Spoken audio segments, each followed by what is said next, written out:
High in the Andes, in a stone building with no windows facing the outside world, lived some of the most privileged and most closely guarded women in the entire Inca Empire. They were chosen as children, raised in near total isolation, trained for years in sacred duties most Incas would never even witness, and every single one of them lived under a single absolute rule. Their bodies belonged to the sun god alone. If that rule was broken, what happened next was so severe that Spanish chroniclers who documented it centuries later still struggled to find the right words for it. And the strangest part of this story isn't just the punishment, it's how ordinary, how expected, how built into the entire structure of the empire this system was. Today we're looking at the Acllacuna, the so-called chosen women of the Inca Empire, and what happened when one of them broke her vow. To understand the weight of this vow, you first have to understand how these women ended up inside those walls in the first place, because it wasn't an accident, and it wasn't voluntary in any way we'd recognize today. Spanish chroniclers writing in the 16th century, men like Pedro Cieza de León and the mixed heritage historian Garcilaso de la Vega, who was raised partly among Inca nobility himself, describe imperial officials traveling through the provinces of the empire on a regular cycle, inspecting young girls, usually around 8 to 10 years old, and selecting the most physically flawless and socially promising among them. This selection process even had a name, the Capacocha system, tied to broader religious and administrative structures that connected every corner of the empire back to the capital, Cusco. Once chosen, these girls were taken from their families, sometimes never to see them again, and brought to live in special compounds called Acllacuna, meaning literally house of the chosen women.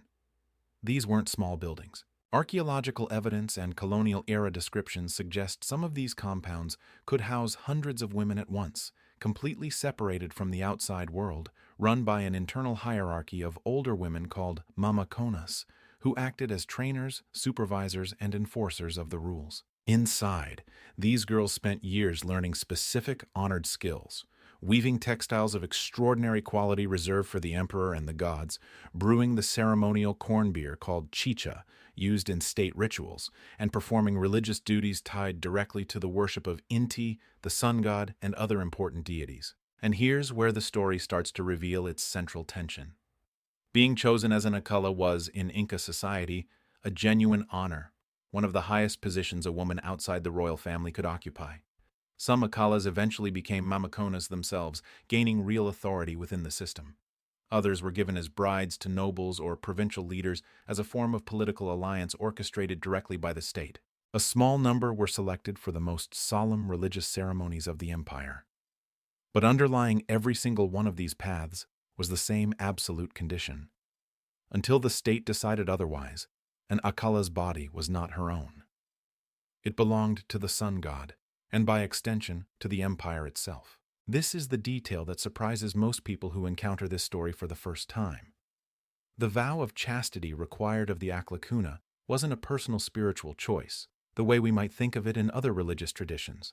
It was a state requirement, enforced by state authority, with state-level consequences for breaking it.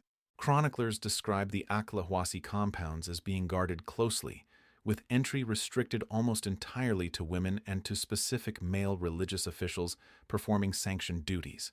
The isolation wasn't incidental, it was the entire point.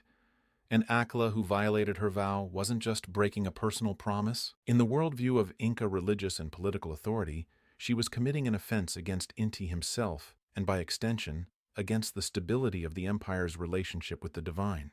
This is worth sitting with for a moment, because it explains everything that follows. In most legal systems throughout history, including the Inca Empire's own extensive civil and criminal code, punishments existed on a scale. Minor offenses received warnings or labor obligations. Serious crimes received harsher consequences. But offenses tied to the Acllacuna weren't processed through this normal civil system at all. They were treated as something categorically different, a rupture in the sacred order itself. And according to the chroniclers who recorded oral histories and surviving accounts after the Spanish conquest, that distinction meant the response to a broken vow could be more severe than nearly any punishment applied to an ordinary crime under Inca law. So what actually happened when an Aclla was found to have broken her vow? Here, we have to be careful, because our primary sources come from Spanish chroniclers writing decades after the Inca Empire's collapse, often relying on second-hand oral accounts, translated through multiple languages, filtered through their own cultural assumptions and, in many cases, their own political motivations to portray the Inca system as savage in comparison to Spanish colonial rule. Historians today read these accounts critically, cross-referencing them wherever possible against archaeological evidence and administrative records that survived independently. With that caution in mind, here's what multiple chroniclers, including Cieza de León and the Jesuit priest Bernabé Cobo, consistently describe. The punishment for a proven violation was execution. Some accounts describe the woman being buried alive. Others describe her being hanged. Some sources go further, describing collective punishment extended to her immediate community, her home village potentially facing consequences as well, as a warning against future violations. The man involved, if he could be identified, reportedly faced execution too, along with, in some especially severe accounts, his entire family and even the livestock associated with his household destroyed as part of the punishment, a practice meant to erase not just the individual but the entire social unit connected to the offense. Think about the scale of that response for a moment. This wasn't a punishment aimed only at an individual. It was designed to demonstrate, publicly and unmistakably, that no personal relationship, no family loyalty, no local community bond could outweigh the sacred obligation these women carried on behalf of the entire empire. Compare that to Inca civil law more broadly, which historians studying surviving legal traditions describe as often surprisingly measured. Theft, for example, could sometimes be resolved through labor repayment rather than execution, and the Inca state generally preferred integrating conquered peoples through administrative control rather than pure terror. Against that backdrop, the severity reserved specifically for the Acllacuna stands out as an extreme exception within the system, not the norm. This raises an obvious question.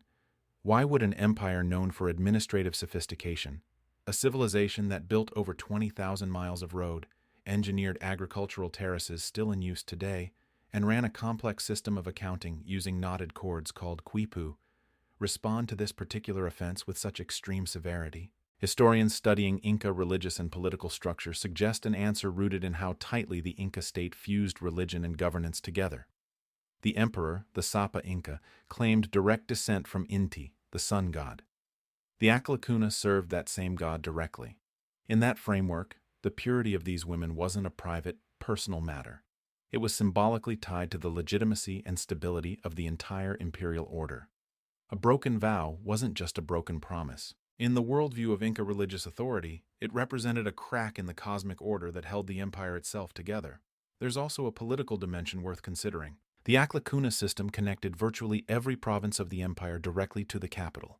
Young women were drawn from conquered territories across the Andes, creating a network of loyalty, obligation, and shared religious participation that helped bind together an empire covering an extraordinary range of terrain and cultures. An offense against that system threatened more than religious order. It threatened one of the very mechanisms holding a vast, multi-ethnic empire together. Here's where the story becomes even more intriguing, because for all the detail the Spanish chroniclers recorded, there's an enormous amount we simply don't know, and probably never will. We don't have a single first-person account from an Acalla herself describing what daily life inside the Acllahuasi actually felt like. The hope, the fear, the relationships between the women living inside those walls for years at a time. Every surviving account comes from outside observers, mostly men, mostly writing after the system had already been dismantled by Spanish colonization. We don't know how frequently these punishments were actually carried out, versus how often the threat alone was enough to enforce compliance across an empire of an estimated 10 million people. Archaeological evidence at sites believed to be former Acllahuasi compounds, including structures near Cusco and Pachacamac, has revealed elaborate architecture, fine textile fragments, and evidence of substantial ritual activity. But stone walls don't record individual stories, and we don't fully know how the women themselves understood their position within this system. Some historians argue the honor and genuine status attached to being an Acalla may have made many women view their role with pride rather than pure fear. Others point out that pride and fear aren't mutually exclusive, that a system built on both extraordinary privilege and extraordinary consequence could produce exactly the kind of devoted compliance the Inca state seemed to need from it. What we're left with is a portrait of one of the most tightly controlled roles any woman could hold in the ancient Americas, chosen as a child, trained for years in sacred and highly valued skills, given genuine status and purpose within one of the most sophisticated empires in human history, and bound at the same time to a rule so absolute that breaking it could bring consequences reaching far beyond her own life. It's a reminder that historical honor and historical control were often the same system, viewed from two different angles. And it raises a question worth sitting with long after the video ends. How many systems throughout history have asked for devotion by offering privilege with one hand, while holding an unthinkable consequence in the other? If uncovering these overlooked corners of ancient history is the kind of thing that keeps you curious, subscribe, because there are far more stories like this one still waiting in sources most people never think to explore.